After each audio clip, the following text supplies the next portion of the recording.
Now to New York City's Phase 4 reopening, which could begin next week, but it is not looking like we can expect what many had hoped for. No, the governor expects to have a decision on when the city can move forward as soon as tomorrow, but it likely will not at this point include any indoor activities such as museums, malls, or indoor dining. The governor also out with a strict 3 strikes and you're out policy that will hold eateries accountable if they do not follow mask and social distancing guidelines. And as you can imagine, that is not sitting well with some bar and restaurant owners. Let's get the very latest from Eyewitness News reporter Diana Rocco, who's live on the East Village. Diana.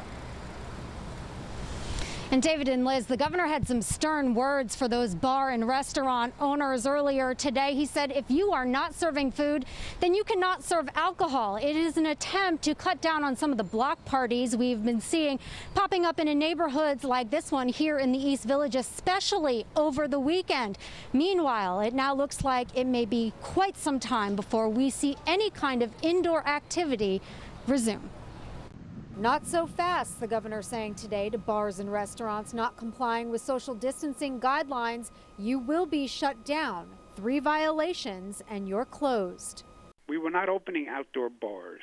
We were opening outdoor dining.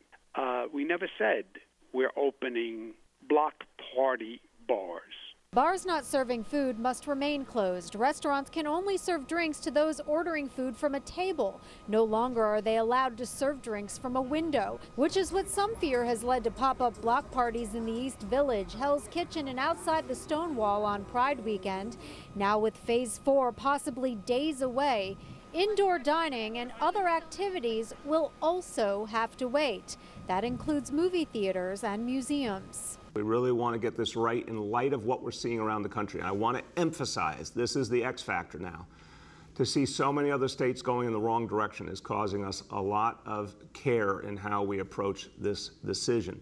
Inside does feel scary. It feels like it's just not appropriate yet. The owner of Huertas in the East Village is just reopening for the first time in 4 months tomorrow, and he says even if it were possible, he's not ready to welcome diners back inside just yet. It'll be a different setup. We're lucky enough that we have some space out front, but it's on a busy street. It's on First Avenue, so we really invested in a strong, sturdy barrier, and the biggest concern is just minimizing contact. And the state has now looked at more than 5,000 dining establishments in the New York City metro area. The governor saying today if they fail to comply with these new guidelines, they will be issued fines.